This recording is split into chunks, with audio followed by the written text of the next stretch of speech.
நமக்கு சோறு தான் முக்கியம் ப்ரோக்ராமோட ஃபஸ்ட் எபிசோடில் இன்றைக்கி என்னோட அம்மா எப்படி ரவை கிச்சிலி செய்கிறாங்கன்றதை பார்த்து நம்ம கற்றுக்க போகிறோம்.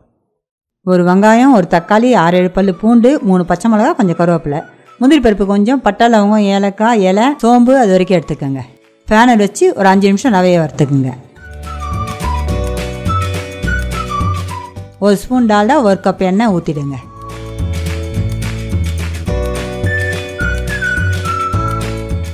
கேஸ் கொஞ்சம் ஸ்லோ பண்ணிக்கின்னு பட்டை, லவங்கம், ஏலக்காய், இலை போட்டுருங்க. பட்டை லவங்கம் போட்டு முந்திரி பருப்பு போடுங்க. முந்திரி பருப்பு சிவந்ததும் வெங்காயத்தை போடுங்க. வெங்காயத்தை கூடவே பூண்டையும் போட்டுருங்க.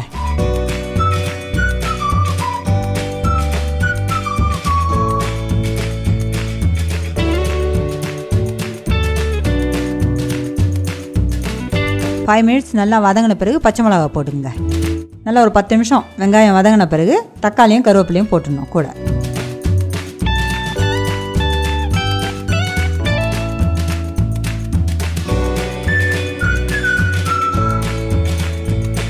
தக்காளி நல்லா வதங்கினா பச்சை வாசனை போட்டோம்னு சொல்லிட்டு தண்ணி ஊற்றணும். 1 அழாக்கு ரவைக்கு 2 டம்ளர் தண்ணி. நான் 2 அழாக்கு ரவை போட்டதுனால 4 டம்ளர் தண்ணி ஊற்றிருக்கேன். தேவையான அளவு உப்பு போட்டுங்க. ஒரு 1/2 ஸ்பூன் மஞ்சள் தூள் கூட போட்டுங்க.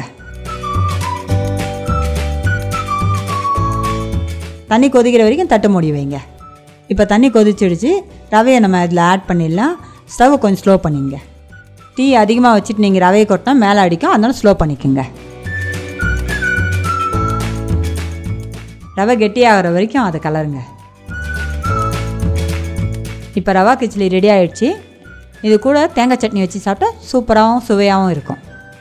சுட சுட ரவா கிச்சிலி ரெடி.